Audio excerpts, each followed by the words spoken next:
बिस्मिल्लाहिर्रहमानिर्रहीम, अस्सलाम वालेकुम नादरीन। आप यूट्यूब चैनल देख रहे हैं, मैं इमरान खान हूँ। एक और बहुत बड़ा कारनामा हो गया पाकिस्तान में और अब ऐसी खबरें आपको बार बार सुनने को मिलेंगी, लिहाजा अपने आप को आदत डाल लें। FIA शहबाज शरीफ और Hamza Shahbaz money laundering case की पैरवी से दस्तबरदार हो गई है। याद रहे कि जो पिछली समाअत हुई थी अदालत में, उसमें FIA ने सिकंदर जुल्करनैन को पेश होने से रोक दिया था। ये सिकंदर जुल्करनैन कौन है? ये स्पेशल प्रोसिक्यूटर हैं FIA के, और इनको पेश होने से FIA ने रोक दिया था कि अदालत में आप ना जाएं। इस मरतबा जब दोबारा पेशी हुई अदालत में, तो सिकंदर जुल्करनैन में अदालत ने उन्होंने पूरी हकीकत बता दी। स्पेशल प्रोसिक्यूटर सिकंदर जुल्करनैन की जानिब से दरख्वास्त में कहा गया कि तफ्तीशी अफसर के ज़रिए DG FIA ने पैगाम पहुँचाया है कि पेश ना हों, और बताया गया है कि DG अब इस केस की पैरवी नहीं करना चाहते। एक तो आप देख लें कि DG कौन है। थोड़े दिन पहले शहबाज शरीफ साहब ने जब इक़्तिदार संभाला तो उन्होंने राय ताहिर साहब को DG FIA लगाया। ये वही साहब हैं जो उस वक्त भी कमांड कर रहे थे जब साहिवाल में एक गाड़ी के ऊपर अटैक करके माँ बाप को बच्चों के सामने मार दिया गया था और इनके ऊपर इसका इल्ज़ाम लगा था। उस वक्त भी इनको बचा लिया गया था। तो यही इस वक्त DG FIA इनको तैनात किया गया है। तो DG साहब ने कहा कि इसमें हमारी कोई दिलचस्पी नहीं है, हम इसकी पैरवी नहीं करना चाहते। दरख्वास्त के मुताबिक तफ्तीशी ऑफिसर ने बताया कि शहबाज शरीफ इस वक्त वज़ीर आज़म हैं और हमजा शहबाज इस वक्त वज़ीर आला हैं। इंतहाई ज़रूरी है कि ये मामला अदालत के नोटिस में आए कि बाप वज़ीर आज़म है और बेटा वज़ीर आला है। जिसके बाद अदालत ने सिकंदर जुल्करनैन की दरख्वास्त को रिकॉर्ड का हिस्सा बना दिया। यानी अब FIA वो केस नहीं सुनना चाहता जिसमें अरबों रुपए की मनी लॉन्ड्रिंग हुई है। FIA उस केस की तहकीकात नहीं करना चाहता, अपने वकील के ज़रिए से अदालत में उस केस को लड़ना भी नहीं चाहता और उस केस को आगे बढ़ाना भी नहीं चाहता, जिसमें ड्राइवरों के, चपड़ासियों के और छोटे छोटे मुलाजमों के अकाउंटों के अंदर करोड़ों रुपए, अरबों रुपए आए। यानी एक मकसूद चपड़ासी नामी आदमी के अकाउंट में 4.25 अरब रुपए आ गए। मकसूद चपड़ासी नामी एक आदमी है, 20,000 रुपये इसकी तनख्वाह है। यहाँ पिंडी राजपूता के करीब लाहौर में उसका घर है, बहुत ही कच्चे से इलाके में किराए के मकान में रहता था। तो मकसूद चपड़ासी जो है 20,000 तनख्वाह वाला, उसके अकाउंट के अंदर 4.25 अरब रुपए आते हैं। ये सारे केसेस देख रही थी FIA कि ये कैसे हो गया। इसका कोई जवाब शरीफ ख़ानदान के पास नहीं था, ना जवाब हमजा शहबाज के पास था, ना जवाब शहबाज शरीफ के पास था। जवाब तो वो दे नहीं सकते थे, तो वो हुकूमत में आ गए। जिस तरह वो हुकूमत में आए या उनको लाया गया, ये पूरा पाकिस्तान जानता है। अब उसके बाद किया ये कि उन्होंने DG FIA अपना तब्दील किया और उसके ज़रिए से कहानी ख़त्म कर दी। अब ये केस कोई नहीं सुनना चाहता। अदालत कैसे फ़र्द जुर्मायत करे? कोई इदारा जुर्रत नहीं करेगा कि इस मामले की तहकीकात कर सके।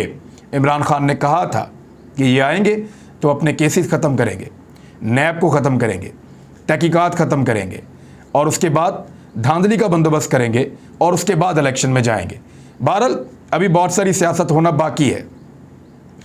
इनके ऊपर जो इल्ज़ाम है वो मुख्तलिफ इल्ज़ामात हैं, लेकिन ये अरबों रुपए की मनी लॉन्ड्रिंग है।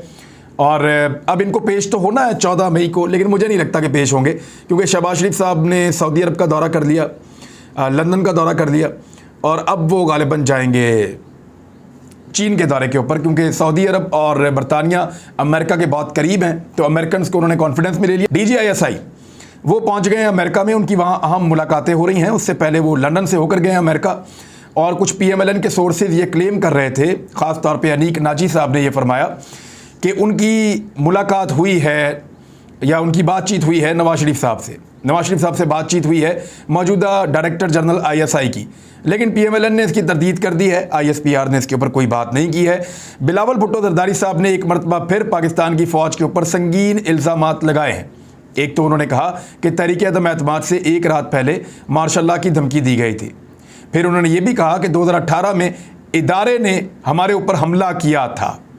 तो दोबारा से फ़ौज के ख़िलाफ़, फ़ौज से बदला तो लेंगे, ये मुझे आइडिया है कि फ़ौज से ये बदला लेंगे। मरीम नवाज़ भी लेंगी, बाकी सब लोग भी लेंगे। और फ़ौज से ये बदला ही है कि मरीम नवाज़ साहबा ने आइंदा जो फ़ौज का सरबराह है उसके लिए क्राइटेरिया सेट किया है। एक क्राइटेरिया वो है जो आइन के अंदर दर्ज है, एक क्राइटेरिया वो है जिसके मुताबिक एक आर्मी चीफ की तैनाती होती है। लेकिन मरीम नवाज़ साहबा ने जो क्राइटेरिया सेट किया है वो ये है। अफवाज पाकिस्तान के लिए अच्छा है कि कोई अहल और बेदाग शख्स उसका सरबराह बने, मरियम नवाज साहिबा। यानी पाकिस्तान की अफवाज हमारे लिए मोहतरम है और अफवाज पाकिस्तान को कौम देखती है, और पाकिस्तान की अफवाज का सरबराह एक ऐसे इंसान को होना चाहिए जो हर किस्म की तनकीद और शक्को शुबे और उसकी रेपुटेशन बेऐब होनी चाहिए। और ये अवाम और मुल्क और अफवाज पाकिस्तान के लिए भी अच्छा है, अफवाज पाकिस्तान के लिए भी अच्छा है कि कोई अहल और ऐसा शख्स जिस पर कोई दाग ना हो वो फौज का सरबराह बने, ताकि अफवाज पाकिस्तान को लोग सैल्यूट करें। काश वज़ीर आज़म पाकिस्तान के लिए भी आप यही क्राइटेरिया सेट करती।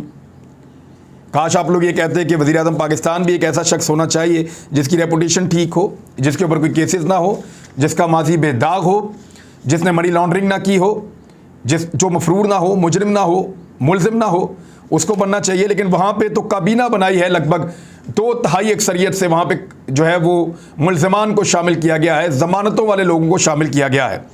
और दूसरी जानिब खुद एक क्राइटेरिया सेट किया मरियम नवाज साहिबा ने। तो मरियम नवाज साहिबा जो फ़ौज पे तनकीद करती हैं वो बताएंगी कि किसको आर्मी चीफ बनना है, और उनकी मर्ज़ी से अगला आर्मी चीफ बनेगा, बज़ाहिर ऐसा दिखाई दे रहा है। और इसी चक्कर में ये सारे हैं कि नवंबर तक ये हुकूमत चले और ये एक नया आर्मी चीफ बनाए, और आर्मी चीफ को जितना मुतनाज़ किया जा सकता है मैक्सिमम, उतना ये जोकरों का टोला इस वक्त इम्पोर्टेड हुकूमत का उनको मुतनाज़ कर रहा है आने वाले आर्मी चीफ को। राना सनाउल्लाह साहब ने एक स्टेटमेंट दी है और उन्होंने ये नया DG FIA तैनात किया, उन्हीं के अंडर ये काम कर रहा है। लेकिन राना सनाउल्लाह का स्टेटमेंट बड़ा इंपॉर्टेंट है। राना सनाउल्लाह ने कहा कि अगर मैं चाहूँ तो 20,000 बंदा भी इमरान खान इस्लामाबाद नहीं ला सकते। लेकिन इसके बाद उन्होंने एक डिस्क्लेमर बोला है। ये डिस्क्लेमर क्यों है इसके बारे में मैं आपको बताता हूँ। राना सनाउल्लाह ने कहा कि पॉलिसी तो हुकूमत ने बनानी है, लेकिन पॉलिसी तो हुकूमत ने बनानी है, मैंने तो सिर्फ अमल दरामद करना है। काबीना और इत्तेहादी जमातें जो हुकूमत की हैं वो फैसला करेगी, मैं अपने तौर पे सख्ती या नरमी नहीं कर सकता। यानी राना सनाउल्लाह को ये आइडिया हो गया बरतानिया जाकर मियाँ नवाज शरीफ से मिलकर कि नवाज शरीफ पाकिस्तान में पंगा करवा सकते हैं। ये मेरी असेसमेंट है, वरना राना सनाउल्लाह ऐसी डरी हुई स्टेटमेंट नहीं देते, खासतौर पे वज़ीर दाखिला के ओहदे के ऊपर बैठकर। ये डिस्क्लेमर है कि मेरा कुछ नहीं है, जो पॉलिसी बनानी है काबीना ने और हुकूमत ने बनानी है, शहबाज शरीफ और पूरी काबीना उसके लिए रिस्पॉन्सिबल है। जो पॉलिसी बनानी है वो सारी इत्तेहादी जमातों ने मिलकर बनानी है। मैं अकेला किसी चीज़ के लिए रिस्पॉन्सिबल नहीं हूँ, ना मैं सख्ती कर रहा हूँ ना मैं नरमी कर रहा हूँ। हाँ, ये ज़रूर है कि जो ये पॉलिसी बनाएंगे मैं उसके ऊपर ही अमल दरामद करूँगा, और अगर मुझे कहा गया तो मैं इनको नहीं आने दूंगा, 20 बंदे भी नहीं आने दूंगा। ये है जी राना सनाउल्लाह साहब का डिस्क्लेमर, और इससे आपको अंदाज़ा हो जाना चाहिए कि कितना सख्त काम उनसे लेने की तैयारी की जा रही है कि राना सनाउल्लाह जैसा मजबूत आदमी वो भी ये कहने पर मजबूर है कि भाईजान मेरा कोई कसूर नहीं है, ये पॉलिसी इन्होंने बनाई है, यही जिम्मेदार होंगे कल को अगर खुदा न खास्ता कोई खून खराबा हो गया, कोई दंगा फसाद हो गया, कोई मामला पाकिस्तान के अंदर खराब हो गया तो मेरे पे पर्चे कोई ना कराए, पहले भी मेरे पे पर्चे होते रहे। तो राना सनाउल्लाह साहब ने एक डिस्क्लेमर दिया है, ये और कुछ नहीं है। याद रहे कि ये वीडियो मैं उस वक्त रिकॉर्ड कर रहा हूँ जब जलसा अभी शुरू नहीं हुआ, अटक वाला। और अटक वाला जलसे के अंदर जिस तरह लोग आ रहे हैं, जो मनाजिर आ रहे हैं, लोग जोक दर जोक मैदान की जानिब जा रहे हैं जहाँ पे जलसा हो रहा है। तो ये एक पाकिस्तान की तारीख का एक बड़ा जलसा होने जा रहा है अटक में, और इस पूरी सॉल्ट रेंज के अंदर एक नया रिकॉर्ड बनेगा आज के जलसे में। तो उसके ऊपर हम अगला वीलॉग करेंगे। लेकिन खबर यह है कि सदर पाकिस्तान ने और वज़ीर आज़म साबिक इमरान खान ने 2 इक़दाम उठाए हैं। एक कदम उठाया सदर पाकिस्तान ने और एक इमरान खान ने उठाया। सदर पाकिस्तान ने गैर मुल्की साजिश के खिलाफ तहकीकाती कमीशन की सरबराही चीफ जस्टिस खुद करें, ये कहा है। यानी इन्होंने अपना एक ख़त लिखा चीफ जस्टिस ऑफ पाकिस्तान को और ये कहा कि अमरीकी साजिश के ऊपर तहकीकात की जाएँ और जो तहकीकाती कमीशन बने उसकी सरबराही चीफ जस्टिस ऑफ पाकिस्तान खुद करें। और ये जो साजिश हुई है इसकी तहकीकात और समाअत के लिए जुडिशल कमीशन की तहकीकात तरजीहन चीफ जस्टिस खुद करें। हमें मुल्क को सियासी और माशी बहरान से बचाने, सूरत हाल मजीद बिगड़ने से रोकने की ज़रूरत है। उन्होंने कहा संगीन बहरान मंडला रहा है इस वक्त पाकिस्तान के ऊपर।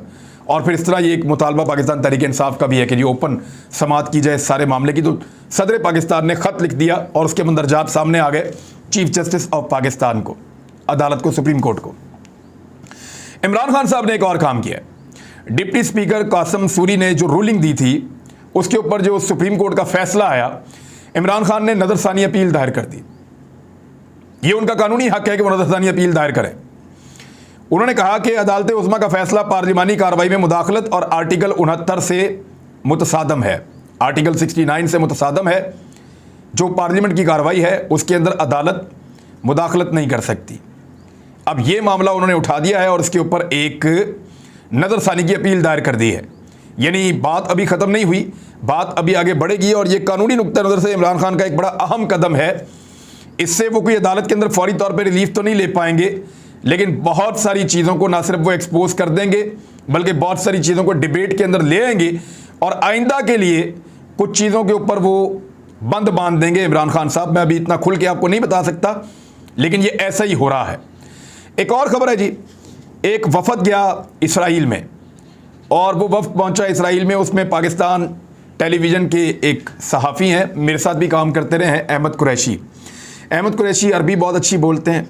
ये गालिबन अरब मुल्कों में रहे हैं और शायद इनकी पैदाइश भी वहाँ की है, तालीम भी वहाँ की है, तो ये अरबी भी बोलते हैं। ये एक्सप्रेस न्यूज़ में भी काम करते थे। तब ईरान के ख़िलाफ़ इन्होंने एक प्रोग्राम किया था जिसको बाइस्ड करार दिया गया और फिर बहुत एहतजाज हुआ था। बाद में इनको ऑफ एयर कर दिया गया था। अहमद कुरैशी का ताल्लुक़ अरब ममालिक से बहुत अच्छा है। ये अपनी पॉलिसी को, अपनी चीज़ों को अरब के मुताबिक रखते हैं। अब ये PTV में एंकर हैं और जैसे ही हुकूमत तब्दील हुई, इन्होंने PTV के एंकर की हैसियत से दौरा किया है इसराइल का। ये अहमद कुरैशी मौजूद है यहाँ पे। अमरीकी पाकिस्तानी है, यानी अमरीकी पाकिस्तानी वो जो पाकिस्तानी शहरी हैं और अमेरिकन पासपोर्ट भी है उनके पास। उन लोगों ने इसराइल का एक दौरा किया है और इसराइल के दौरे के पीछे असल में गेम क्या है ये मैं आपको बता देता हूँ।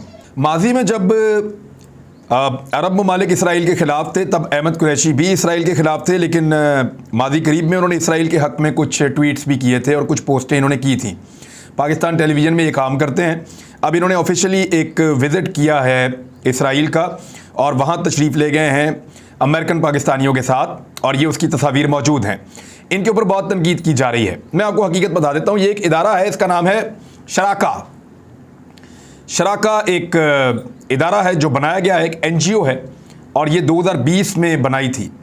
इसराइल और UAE के कुछ लोगों ने मिलकर इसको बनाया था। इसराइल, UAE और बहरीन के, क्योंकि UAE ने और बहरीन ने इसराइल को तस्लीम किया था। उस वक्त ये बनाया गया था शराका और 2020 में ये बना था। और अब्राहम अकॉर्ड आपको याद होगा, जब डोनाल्ड ट्रंप खड़े हुए थे उनके साथ जेरेड कुशनर खड़ा हुआ था, उनका दामाद, और साथ ही ये UAE के लोग थे, बहरीन के लोग थे और इसराइल के लोग थे। तब उन्होंने एक उसको तारीख़ी करारदाद करार दिया था और अब्राहम अकॉर्ड के तहत इन्होंने इसराइल को तस्लीम किया था और उसको बड़ा सेलिब्रेट किया गया था अमेरिका में कि एक नए दौर का आगाज़ हो गया है, मुसलमान ममालिक इसराइल को तस्लीम कर रहे हैं। तो उस वक्त ये एक तंजीम बनाई गई थी, शराका NGO। इसका काम ये था कि ये मुसलमान मुल्क जो हैं, ख़ास तौर पे जो गल्फ़ ममालिक हैं, उनकी नौजवान लीडरशिप को और इसराइल की जो नौजवान लीडरशिप है उनको एक दूसरे के करीब लाएं और इनके दरमियान हमांगी पैदा करें, जैसी वो इसराइल चाह रहा था। यानी इसमें फ़लस्तीन की कोई शर्त मौजूद नहीं थी। फ़लस्तीनियों को करीब लाने के लिए शराका ने कोई काम नहीं किया कि ये फ़लस्तीनी नौजवानों को, इसराइली नौजवानों को करीब लाएं ताकि वो अमन से रहें और फ़लस्तीनियों को उनकी इबादत का हक़ मिले, उनको उनका रहने का और उनकी आज़ादी का हक़ मिले। उसके लिए कुछ नहीं किया। इनका फोकस ये था कि जो मुसलमान मुल्क तस्लीम नहीं करते इसराइल को, उनके नौजवानों को और इसराइल को करीब लाया जाए। तो उसके ऊपर ये NGO काम कर रही थी, जो इसका डिटेल यहाँ पे विकीपीडिया पे मौजूद है। और 2020 में इसको बनाया गया था और तब से अब तक ये लगातार काम कर रही है इसी तंजीम के ज़ेरे असर। ये देखें, ये सामने शराका का इन्होंने एक बैनर पकड़ा हुआ है और यहाँ पे इसराइली भी मौजूद हैं और पाकिस्तानी भी मौजूद हैं और ये सारे इसको जो है वो लीड कर रहे हैं। यहाँ पे मौजूद हैं पाकिस्तान टेलीविज़न की जानिब से अहमद कुरैशी साहब। और माजी करीब में जब अरबों के ताल्लुकात इसराइल के साथ बेहतर हुए तो अहमद कुरैशी ने इसराइल के हक़ में भी बताना शुरू किया। मैं कोई अहमद कुरैशी के ख़िलाफ़ नहीं, उन पर तनकीद नहीं कर रहा, लेकिन मौजूदा हुकूमत की पॉलिसी आपको बता रहा हूँ कि जब से ये हुकूमत आई है एकदम शिफ्ट हुआ है। इमरान खान साहब ने बड़ा क्लियरली ये बात की थी और उन्होंने ये कहा था कि इसराइल में और इंडिया में खुशियाँ मनाई गई मुझे निकाले जाने की, क्योंकि इसराइल को इस बात का पता था कि पाकिस्तान के साथ ताल्लुकात आगे नहीं बढ़ सकते जब तक कि इमरान खान पाकिस्तान का वज़ीर आज़म है। तो अब इमरान खान साहब को हटा दिया गया है, इसराइल के साथ ताल्लुकात जो है वो आगे बढ़ रहे हैं और उसकी तस्वीर अब मंजर आम पे आ गई हैं। उस पर लोग तनकीद कर रहे हैं। शीरी मज़ारी साहिबा ने क्या लिखा, ज़रा ये सुनिए।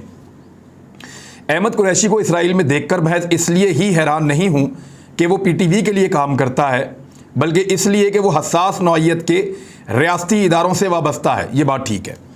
अहमद कुरैशी के पाकिस्तान की अफवाज पाकिस्तान के साथ बड़े अच्छे ताल्लुकात हैं, मेरे अपने बड़े अच्छे ताल्लुकात हैं, तो मुझे पता है कि और किस किस के हैं।